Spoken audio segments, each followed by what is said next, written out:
Welcome back to my YouTube channel. It's me again, ang Madam na Negosyante, Tweety Bird. Well, for today's video guys, ay marami talaga akong gagawin today. So, nagsabay po talagang pagkaubos yung aking produkto dito sa aking tindahan guys. So, wala na po akong munchkin at saka pastillas. At tapos, yung ice candy ko na naman ay paubos na rin. So, kailangan ko talagang gumawa kaagad ng ice candy. So, wag na po natin hintayin guys na masasaid na talaga siya. So, kailangan talagang gagawa kaagad ng backup. So, o diba? So, bago ko po simulan ang aking labanan guys, ay chichibog muna ako para naman sa ganon meron po talaga akong matinding lakas na ipanglaban sa hapon na ito. Bali, 3 lang naman na paninda ang mission ko sa hapon na ito guys. So, dapat magawa ko talaga para bukas, iba na naman ang aking gagawin. So, ngayon guys, mag-isa lang po talaga ako dito sa tindahan. A few moments later. So, eto na guys, kahit nagbabantay po ako ng tindahan, ay nakagawa po talaga ako ng munchkin. So, ito pala yung una kong ginawa. So, ayan na guys, tapos na po akong gumawa ng aking munchkin. So, hugasin na naman! So, eto na, tapos na ang aking munchkin. So, ito na po yung aking pastilya. So, wala na, kahit isa. So, gagawa po ako ng aking pastilya. So, papakita ko sa inyo ang aking kalat. So, ayan na guys, ang aking kalat. So, may kaldero pa, may susi. So, ayan na po ang aking milk powder. So, dito na po ang aking kondensada. So, ayan na po na ang aking hugasin. So, magkakalat po talaga ako sa araw na ito guys. So, eto na, gagawa na po ako ng pastillas. So, ito na po yung aking milk powder. So, lagyan na po natin ng...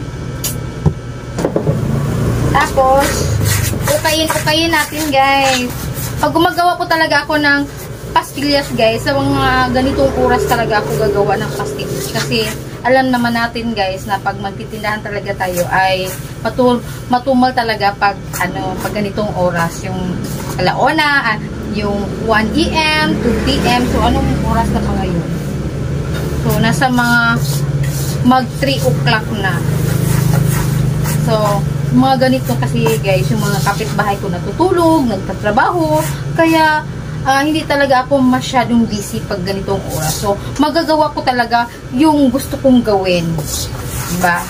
So, yun talaga ang i-atake mo sa mga gawaing pangtindahan guys. Diba? Yung gawain ding bahay guys, like maglalaba. So, pag ganitong ako lang talaga mag-isa guys, kung tatanungin nyo paano ko nagawa yung aking pastillas na nagbabantay po ako ng tindahan, wala namang problema yan. Kasi meron po tayong gloves. So, sa pag ako talaga gumagawa ng pastillas, madami talaga akong gloves nga matatapon guys. Kasi, hindi na naman talagang customers na. Alam nga naman, magkakamay ka dito, tapos mag-ano ka sa customers. So, kailangan gagamit talaga tayo ng gloves. Tapos, hirap naman isuot pabalik yung gloves guys pag nahubad na natin. Lalo na yung plastic. So, kailangan talaga natin i-dispose. So, saan mo ay mani. Oh, sige, duha lang yan. So, meron po akong mga mga supplier ng mani. So, tatanggap din ako ng mga supplier. So, ganitong may tindahan talaga tayo, lalo na tapat po tayo ng kalsada, meron talagang mag-alok ng mga kanilang mga produkto, guys. So, dalawa lang yan. So, katulad dito, guys, oh. Meron ding maghatid sa akin ng mga mani, tulad nito. So, sumusupport din po ako sa mga small business. So, alam ko naman paano tulutuin guys. Alam ko naman gumawa nito guys. Pero, sa ngayon talaga guys, medyo busy talaga ako. Kasi sa kagagawa ng aking mga business guys. So, sa balang araw, magagawa ko rin to. Inaano ko na lang yung aking So, nasabit ko na para makabenta na ako dito. So, eto na guys. Dapat kay mekas talaga natin. So, So, pag nahalo na talaga natin ng mabuti, guys, ito na ha, pinakita ko na talaga yung pagmumukha ko dito. Para naman sa ganun, makita nyo naman yung kagandahan ko. So, ito magagamit ko dito. Ito lang naman ang ginagawa ko eh. Gusto ko sanang mag-live. Kaso lang, yung internet ko mahina. Kaya hindi ko talaga magawang mag-live. Kasi kababayad ko lang sa internet, guys. Tapos yon, ano na, ang bagal na talaga. Kailangan talaga mag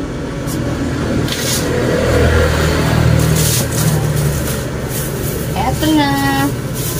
Konti na lang yung plastic gloves ko, guys.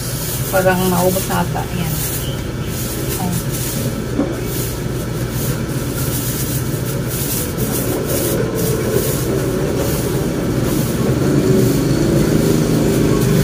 So, ayan na. Isa lang kamay ang ginagamit ko ngayon, guys. Para pag may bumili, meron pa akong ma-serve. So, eto lang. Pinakamay ko lang siya. So, ayan.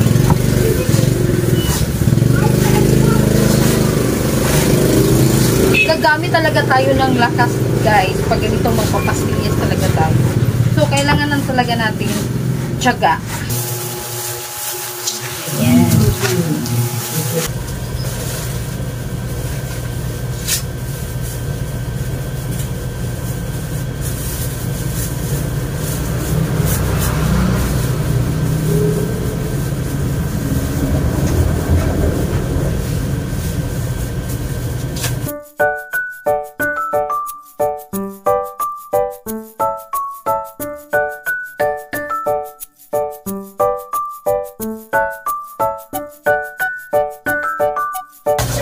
Dapat talaga, guys, pag gumagawa po tayo ng pastillas, dapat i-mix talaga natin ng maigi, guys, para makuha talaga natin yung tamang texture.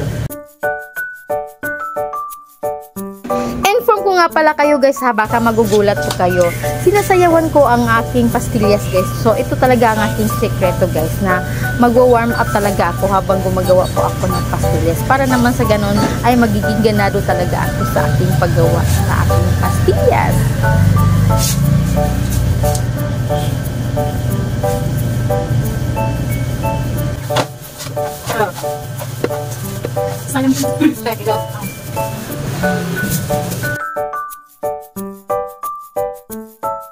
So, ito na po ang tsura niya, guys. O, diba? So, pag makintab na talaga siya, yung lumabas na talaga yung excess oil niya, ay tamang-tama na talaga siya.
So,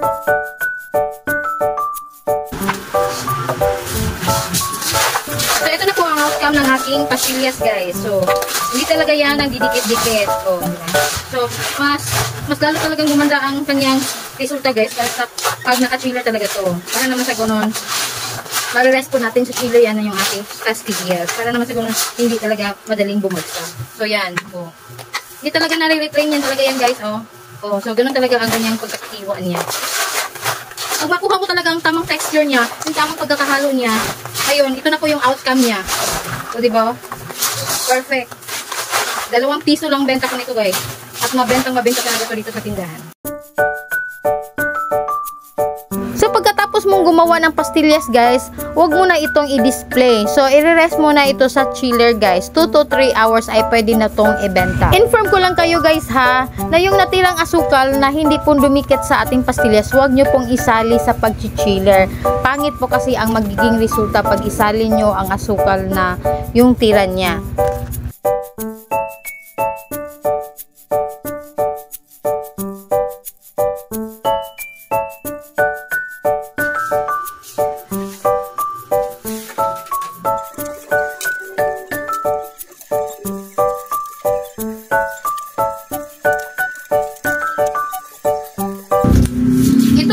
Pinagamitan to sa ating pastillas, guys. 840 tsaka yung maliliit na Bear Brand, yung tag 33 grams.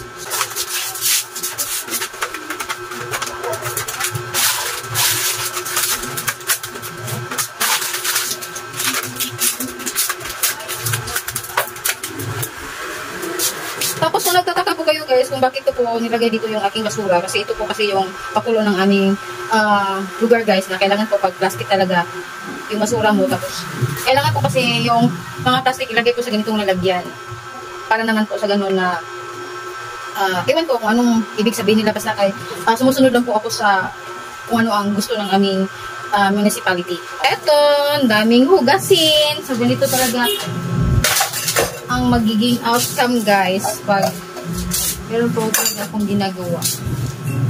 Hugasin is real talaga ako dito. Ang sae mo? Tulo niya ito. Okay, no.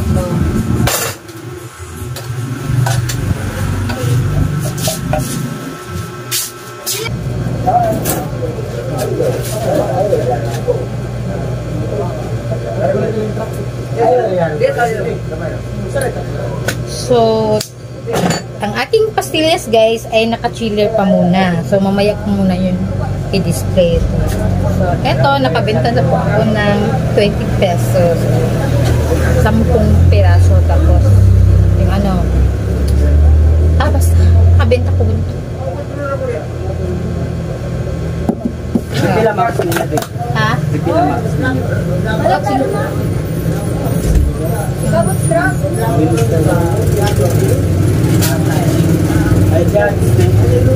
Ha? Patsingko sa dong. Patsingko sa dong. Dagdag tayo. Ay, tuloy naman tayo.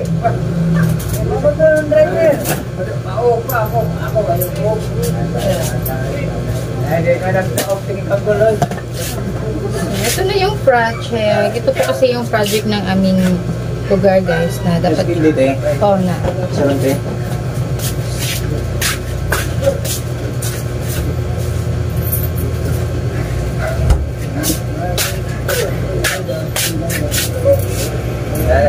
Salamat ya.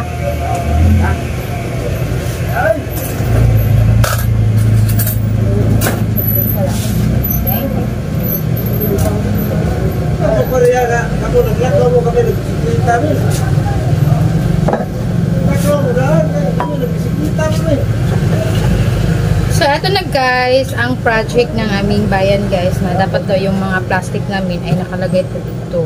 So, ayun, na-alarma naman po ako kasi alam nyo naman, tapat po ako ng kalsada. Tapos, paano naman pag may inspection? Hindi po ako nag-follow sa kanilang project. So, ayun, pag may inspection, so, meron na. Hindi na ako mag-worry. Diba? Perfect.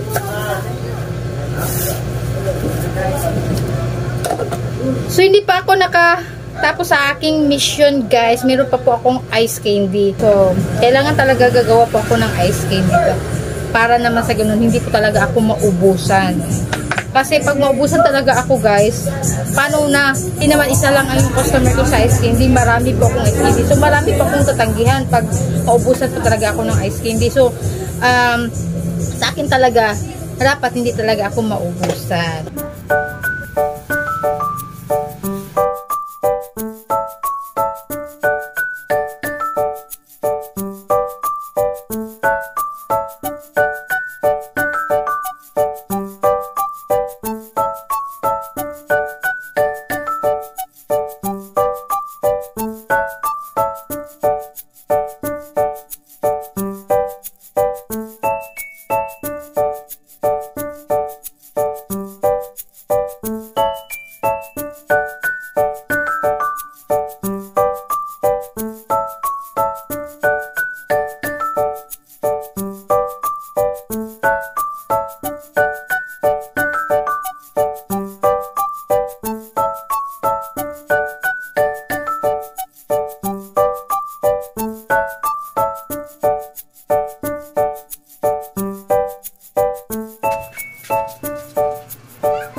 So, eto na guys, dito ko tinapos yung aking pag-ice candy guys. Lumipat po ako ng pwesto kasi pinalayas na po ako sa mesa. Inabot po kasi ako ng gabi guys. Mantakin nyo naman guys na nagtitinda pa ako tapos gumagawa pa po ako ng aking mga paninda. So, eto na guys, sa part na ito, tapos na po kami naghapunan. So, hindi ko na lang pinakita sa inyo ang ulam namin. Baka mainggit po kayo. So, nagdidilata po kasi kami. Sardinas po kasi yung ulam namin kasi hindi po ako nakapagluto. So, ayan na guys, tapos na. Pwede ko nang ilagay sa aking freezer. So, ayan, nakikita nyo naman sa video kanina guys na meron pa talagang natirang ice candy kanina. So, ayun, yan na lang po ang natira. So, ang gagawin po natin dito guys ay ililipat po natin sa itaas para naman sa ganun, hindi po siya matutunaw.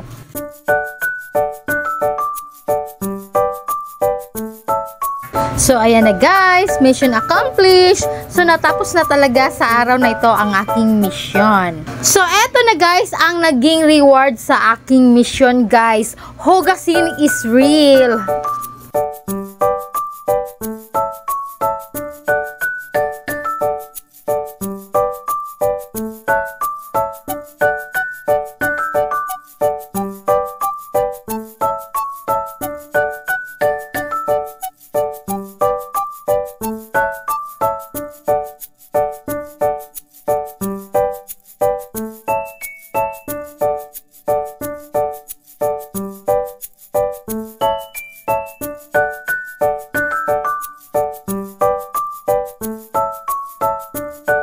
So, habang naghugas po ako dito ng mga ginagamit ko kanina guys, yung anak ko po ang nagbabantay ng aking tindahan. So, hindi ko naman pinapahugas yung anak ko kasi kawawa naman siya. Mabait kasi akong nanay guys, kaya ayokong pahirapan yung aking anak guys. Total ako lang naman po ang nagkalat kanina guys. So, responsibilidad ko to. So, anyways, happy ako guys kasi nagawa ko talaga ang gusto kong gawin sa araw na ito. Para bukas, iba na naman po ang aking tratrabahuin. Happy selling everyone! At salamat naman po kung umabot ka sa part na ito. Sana po ay nagustuhan mo ang video kong ito. At kung ikaw ay bago ka pa lang sa aking channel, huwag niyo pong kalimutan na pindutin po ang subscribe button and hit the notification bell para lagi pa kayong updated sa mga videos na aking ina-upload. At kung ikaw ay may mga katanungan, don't forget to write your comment below. So, sa mga video ko po nga pinakita kanina guys, na medyo short and video lang talaga yon. Kung gusto nyo pong malaman talaga yung step by step sa paggawa ng aking mga produkto, andyan lang po sa aking YouTube channel guys. Paki-visit na lang po sa aking account. Ha? Kailan man. So, tiwasan na lang ng paggahin dito. Gahin ang tam na ganina. Yan ang humok man.